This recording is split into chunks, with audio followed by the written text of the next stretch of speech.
the state of Florida, a parent looking for a therapist for their child is also not having a fun time.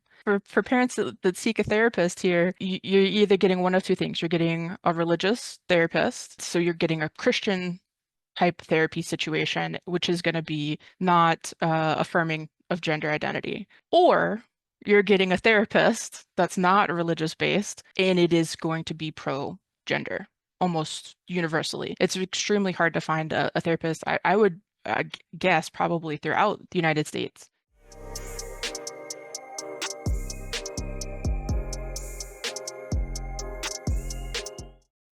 Hi, everyone. Welcome to the LGB Alliance USA News Roundup for October 13th, 2025. We are here with Jos and me, Arianne. First, a summary of the news. The largest detransition study in North America reveals widespread stigma and lack of support. California's largest high school district says no to boys on girls' sports teams. Trans activists vandalized the feminist FiLiA conference in England. LGB Alliance Iceland's Eldur Kristinsson appears in court to defend himself against libel. LGB International responds to the European Union's LGBTIQ+ strategy. And the U.S. Supreme Court hears oral arguments in a case about Colorado's ban on conversion therapy for LGB and trans-identifying minors. We'll start with you, Jos. Thanks, Ariane. A groundbreaking new study of nearly 1,000 individuals in the US and Canada who have detransitioned, halted, or reversed a gender transition is shedding light on a growing but often overlooked issue, detransphobia. The research, led by York University and published in the International Journal of Transgender Health, reveals that many detransitioners face isolation, medical neglect, and rejection from LGBTQ communities and healthcare providers. Survey participants reported being ghosted by surgeons, denied access to reversal procedures, and unsupported by mental health professionals. I lost everything I had socially, said one respondent, while another noted being abandoned by all their friends after choosing to detransition. The study highlights the lack of clinical guidelines and resources tailored to detransitioners despite rising numbers. While definitions of detransition vary, it commonly includes stopping hormone therapy, changing names and pronouns, or undergoing surgeries to reverse previous medical interventions. Conducted from December 2023 to April 2024, the anonymous survey involved 957 people aged 16 and older, with 74% based in the US and 26% in Canada. Of those, 79% were born female, echoing recent trends showing a surge in girls referred to gender clinics. Some of the key findings show that 60% of respondents avoid doctors now due to fear of judgment. 42% say their healthcare provider never seemed to be knowledgeable about detransition, and further, some reported receiving no information about what to expect when going off of hormones or how to avoid the side effects of stopping cold turkey. Many respondents also wished their providers had taken a more neutral stance on gender identity care. Respondents described the emotional toll of detransition, including grief, body dysphoria, and feeling politically manipulated by both ends of the ideological spectrum. While some felt pressure from conservative voices to discredit transitioning altogether, others felt silenced by progressive circles for fear of fueling anti-trans narratives. Researchers, most of whom are from LGBTQ backgrounds, emphasize that detransition is a complex, often fluid experience and call for more inclusive, balanced care. We're in a horrible space, one participant said. It's nearly more painful detransitioning for me than it was just suffering an identity that didn't fix my problems like everyone said it would. The study was funded by the Social Sciences and Humanities Research Council of Canada. Moving now to news from California. In a closely divided 3-2 vote, California's largest school district, Kern High School District, approved a resolution barring trans-identifying males from participating in girls' sports. The decision made on Monday aligns the district with a growing number of California school boards pushing back against the state's policies that permit students to compete in sports based on their gender identity. The resolution, introduced by Chino Valley Unified School District President Sonia Shah, states that only biological females should be allowed to compete in girls' athletic programs. Shah, a vocal advocate of separating sports by sex, described the move as a way to restore fairness, truth, and common sense to education. California law has allowed trans-identifying students to compete according to their gender identity since 2013, but that policy has come under increasing scrutiny. Kern now becomes the 16th school district, individual school, or school board to adopt a resolution protecting the female sports category. Supporters of the policy argue it protects the integrity of girls' sports and ensures fair competition, citing concerns from female athletes who say they've lost scholarships or championships to trans-identifying male competitors. Recent polling by the Public Policy Institute of California indicates that a majority of adults and over 70% of public school parents favor requiring athletes to compete based on sex rather than gender identity. Governor Gavin Newsom has also acknowledged concerns about fairness, but emphasized that any change to current law must come from the state legislature. With legal and political tensions escalating, Kern's decision is likely to contribute to a broader state and national conversation, and possibly litigation, on how transgender inclusion should be handled in school sports. And now to you, Arianne. Thank you, Jos. Now we'll go to the news from Europe. This past weekend marked the annual FiLiA conference in Brighton, England. FiLiA, for those of you who don't know, is a women-led volunteer organization that fights for women's liberation across the world. And not surprisingly, for an organization that fights for women's sex-based rights and has hosted J.K. Rowling in the past, they have drawn the ire of trans activists. Early on Friday, October 10th, the first day of the conference, trans activists from the group Bash Back spray painted Brighton Center, the venue for the FiLiA conference, with graffiti saying, "Feminism is the refusal to define woman." They also smashed windows. This is not the first time Bash Back has engaged in vandalism.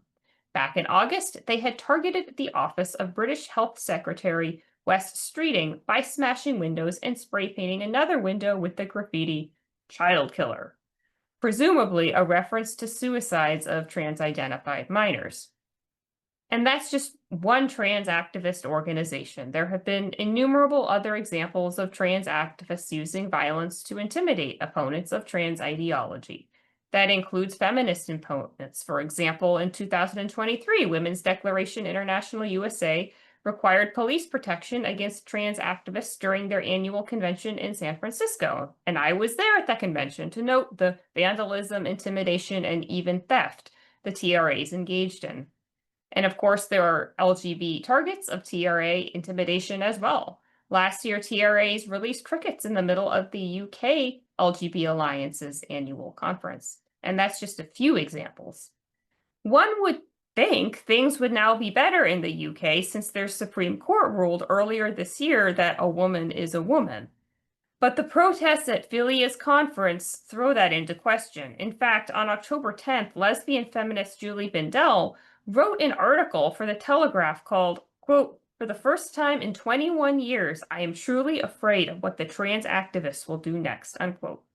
She says that, if anything, TRAs have gotten more violent and aggressive in Britain since the Supreme Court ruling, and that the police aren't doing enough to protect women from them. Of course, TQ+ groups love to present transgender people only as victims and the big bad TERFs as the bullies. But those of us who followed the issue know the reality beyond the propaganda is far different. And more news from Europe, this time in Iceland, where our colleague Eldur Kristinsson from LGB Alliance Iceland went to court on October 8th.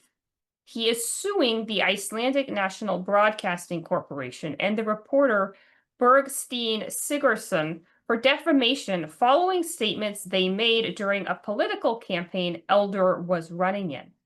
To offer some more background on the case, I will quote Eldur from his December 2024 GoFundMe campaign, which we'll link to. Pardon my Icelandic pronunciation. Quote, "My name is Eldur Smári Kristinsson, and I am a 45-year-old gender-critical gay rights activist from Iceland. I ran for parliamentary election last month to put the dangers of gender ideology and the harm it poses to children and vulnerable adults on the agenda. Towards the end of the election campaign, the state broadcaster, RUV, made libelous and defamatory statements about me in the program FiLiA Studio, which was aired on 26th of November, 3 days before polls were open. The following day, I was contacted by the police and informed that the National Queer Association of Iceland had reported me to the police and that the police department had opened an investigation about a few social media posts, one being where I am criticizing the practice of men taking doperidone in order to induce lactation and breastfeed infants. Another is where I criticize a bill before the Icelandic parliament, which, if passed, would remove the words mother and father out of the legislation. I want to sue the broadcaster and the chairwoman for the National Queer Association for their libelous and defamatory statements about me, but I'm also likely having to defend myself in criminal court proceedings, unquote. We'll also offer links to Redux's reporting on the case, as well as Eldur's interview with GB News in case you want to learn more. Eldur also tweeted on October 8th after his hearing, quote, "The hearing in Reykjavik District Court is finished. I'm still digesting, but the state broadcaster seems to be stuck in some sort of bubble and is under the impression they did nothing wrong, even though they admitted that their statement I'm suing them for was factually wrong. That is not contested. I was asked under oath whether Ugla Stefania is a male, and I answered that truthfully, and my impression is that the state broadcaster and the court were visibly shocked. This was a strange experience. Judgment is due in 4 weeks, but I have a feeling this might just be the first step," unquote. We wish Eldur the best of luck in his pursuit of justice. And wrapping up our European news, the European Union has come out with its 2026 to 2030 LGBTIQ+ equality strategy. This comes as a sequel to the 2020 to 2025 LGBTIQ equality strategy. And as you might guess based on the acronym, it's got some problems. LGB International issued a document responding to this EU LGBTIQ+ strategy. Currently, 8 of LGB International's international members represent EU countries, including Bulgaria, Denmark, Finland, France, Ireland, Portugal, Spain, and Sweden. LGB International's statement faulted the EU equality strategy on 8 grounds. 1, the failure to distinguish between different categories. This includes adding the mysterious plus at the end of the LGBTIQ acronym, as well as defining LGB in terms of same-gender attraction instead of same-sex attraction. 2, the over-reliance on unreliable self-reported data. This includes, for example, data including so-called misgendering as a hate crime. 3, promoting self-ID, and chillingly, that includes recommending the removal of age restrictions for gender recognition procedures. 4, describing psychotherapy as conversion therapy. That is, the EU wants to include gender identity in bans on conversion therapy that originally covered sexual orientation. 5, omission of same-sex partnerships. That is in spite of the fact that Bulgaria, a member of the EU, doesn't have legal recognition of same-sex partnerships yet. 6, biased coverage of gender-critical views. 7, continued use of the term intersex. And 8, not listening to LGB people, including LGB International, which was ignored by the EU despite submitting comments during the consultation period. We'll put a link to LGB International's response to the equality strategy, as well as their previously submitted comments in the show notes in case you want to read more.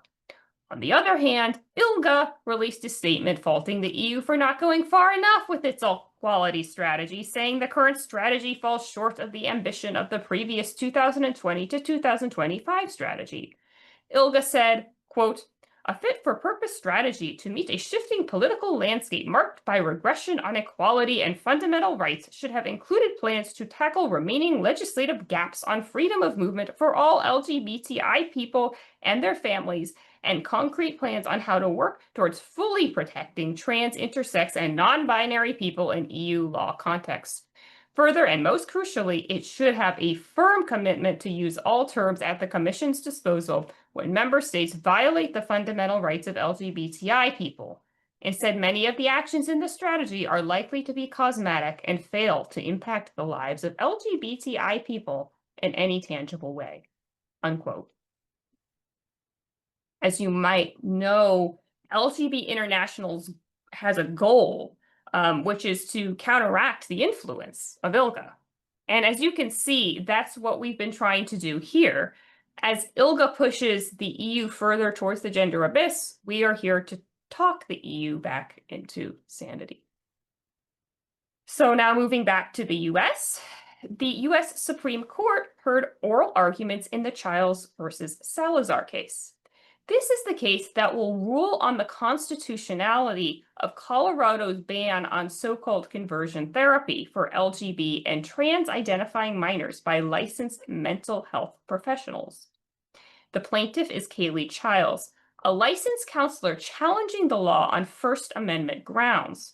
She claims that the law gags her free speech, that it infringes on her constitutional rights because she cannot counsel clients who ask her help to, quote, eliminate unwanted sexual attractions, change sexual behaviors, or grow in the experience of harmony with one's physical body, unquote. She denies that she is trying to change anyone's sexual orientation, just to eliminate certain forms of sexual attraction, presumably including same-sex attraction. And she also says she would only give such conversion therapy counseling to clients who explicitly asked her for it. She is represented by the Alliance Defending Freedom, which is a conservative Christian group.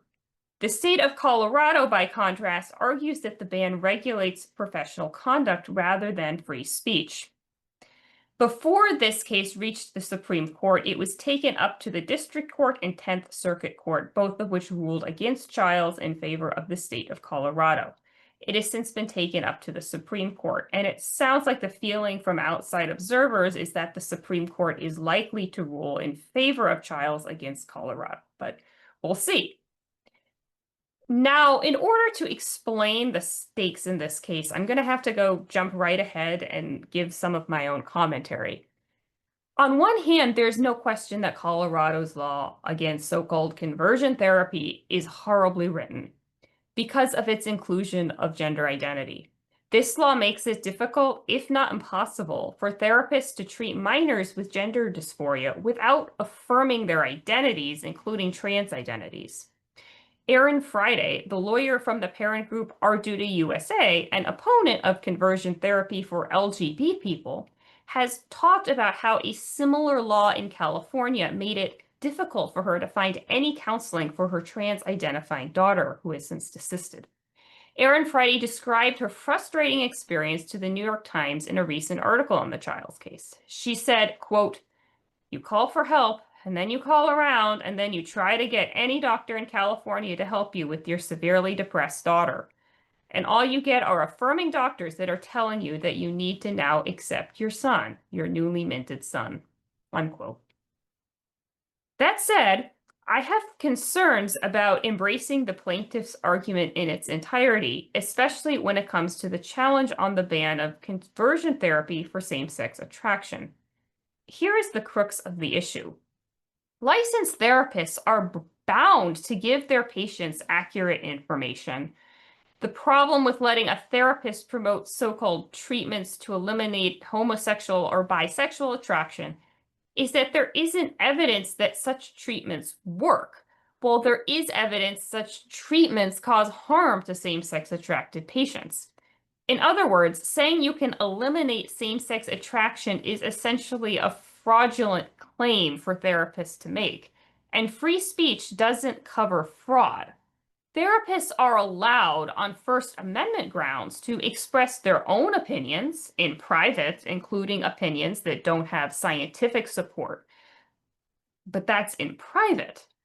Likewise, religious leaders have the freedom to say whatever they want to their congregants because they're not professionally licensed by the state to make evidence-based claims.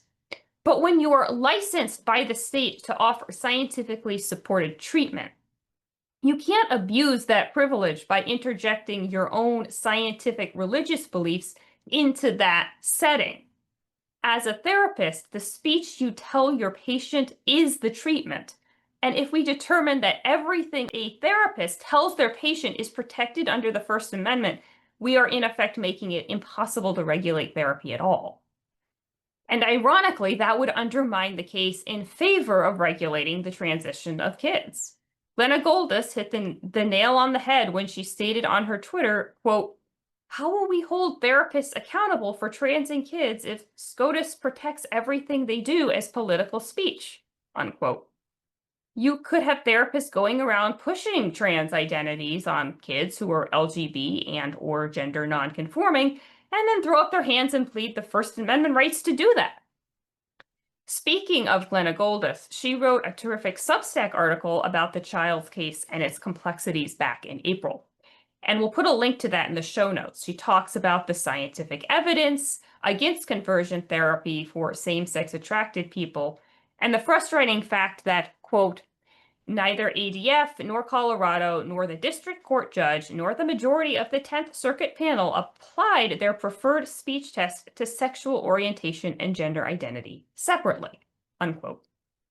We'll also put in our show notes the amicus brief that Elspeth Cipher and Lauren Bone wrote on behalf of WOLF, the Women's Liberation Front. Unlike those aforementioned bodies, WOLF does argue that a distinction should be made between gender identity and sexual orientation.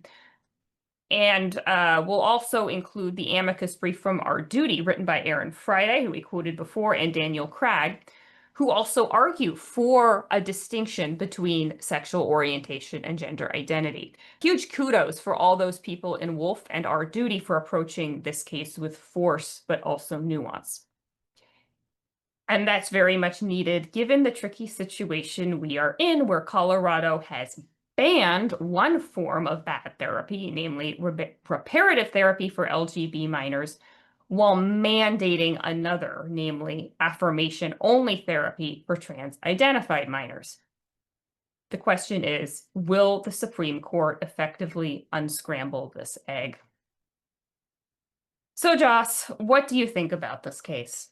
I am really grateful for the way that you broke it down and explained. It is a very nuance-filled situation for sure. Personally, I am frustrated that discussion about conversion therapy is seemingly a new thing to talk about, only when it's coupled with gender identity and transgender issues. Conversion therapy was happening, I'm in my mid-40s, for a long time, and there was no states that were taking up any torch to try to stop conversion therapy until it was coupled with gender identity. And suddenly there's a number of different states that have conversion therapy that includes gender identity as something that they're trying to prevent happening.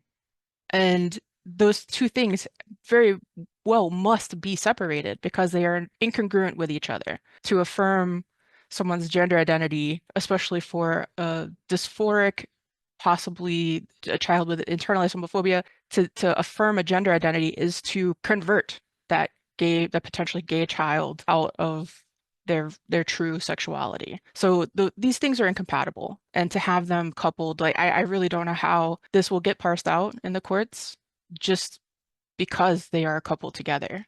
These are two concepts that should not be discussed in the same breath. Yeah, I agree. And I think you made a good point about how it wasn't until after conversion therapy had its heyday and was, criticized and sort of on the decline that states really start like saying we should ban this. And that was around the time that the trans thing was starting to become a big hot topic issue. I mean, in some sense, a similar thing happened with the Democratic Party and marriage equality, that they were very, very late to embrace marriage equality. They dragged their feet on that. And then by the time they got on board, once again, that was around the time that the gender ideology thing was picking up full steam. So I think what this is demonstrating is that politicians seem to be more reactive than proactive. And I find that extremely worrying.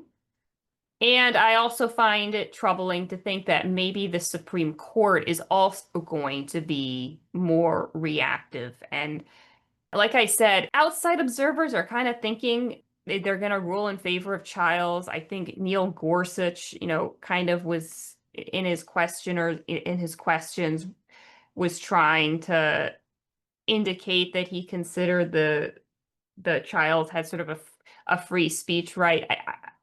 So we'll see. It might be a sledgehammer that the Supreme Court's going to give rather than a scalpel. Yeah, your point about the free speech nuance of it is really critical here. So I'm really curious what will happen with the Supreme Court. I can say also in the state of Florida, a parent looking for a therapist for their child is also not having a fun time. For parents that seek a therapist here, you're either getting one of two things. You're getting a religious therapist that isn't bound by any kind of rules or laws of that therapy because they're under the auspices of religion driving that force. So you're getting a Christian type therapy situation, which is going to be not affirming of gender identity. Or you're getting a therapist that's not religious based and it is going to be pro gender almost universally. It's extremely hard to find a therapist. I would guess probably throughout the United States. Yeah, I think that's a good point. I've heard that anecdotally that like lesbians who aren't religious who've mentioned how they were like considering going to religious therapists because they didn't want to do the gender ideology thing, and there's so much gender ideology creep. And obviously, that's not a good situation where you have to make that choice. And I think really, really, this shouldn't. It's depressing that it's come to a legal point. This should be something that the medical profession should have known better than to let identity, which, as far as I'm concerned, is a philosophical concept, creep into a medical context. The ideological creep, that was also what was throughout the article about the Canadian study, was that detransitioners feeling let down by medical professionals, by anyone in the LGBTQ, winky fingers community, just the total abdication of any kind of help for them. So seeking sometimes religious therapists or religious help because that's the only place they could go. And it's a very whiplashy type experience to go from that very left progressive medical situation to extremely conservative religious, but seeking anything for help because there's just an absence of help for people when they begin to detransition or question. So it's unfortunate that we're at this place now. I'm really into like Buddhism, and what I'm thinking of like when I hear about Childs, what she wants to do, I mean, there is a practice in traditional Buddhism that you can, if you want to reduce your sexual desire or eliminate your sexual desire, there are like corpse meditation practices you can do to do that. And that's mostly popular for monastics, but also some dedicated lay people do it. That is not something that I feel I have, if I were a therapist, I don't think I would have a right, quote unquote, to teach that to my clients on First Amendment grounds. I think I would have the right to teach that. If I were a religious teacher, I would have the right to teach that. I don't think I would have the right to teach that to my clients in a licensed secular context. I don't know where to draw the line when it comes to things like, can I recommend to one of my clients, hey, if you're into this religious practice, you can go here or something like that. I mean, maybe that's the compromise is you can tell clients, hey, I can't do this as a licensed counselor for you, but there are other resources if you're interested in that, eat your heart out, but that's not my job. I think that might be okay. But this whole professional licensing thing is just not something we can really accurately map onto the Constitution, I'm afraid. Ultimately, how do we separate? This is really like the through line of our whole organization. How do we artfully separate LGB from TQIA because it is so intertwined together? And what we desperately need is for the separation to be complete and just we should not be pulled in under anything that's going on with TQIA. That's their stuff. This is our stuff. Like it's affecting us disadvantageously. And so TLDR, like how do we really and truly divorce in a way that is successful for everybody? Because there's no end in sight to the number of people that are upset at us for having any kind of association with TQIA or for wanting to just be LGB. Like ultimately, the two things just need to be separated. I agree. That's very well said. And on that note, thank you everyone for joining us for this week's News Roundup. We look forward to seeing you again next week. Goodbye.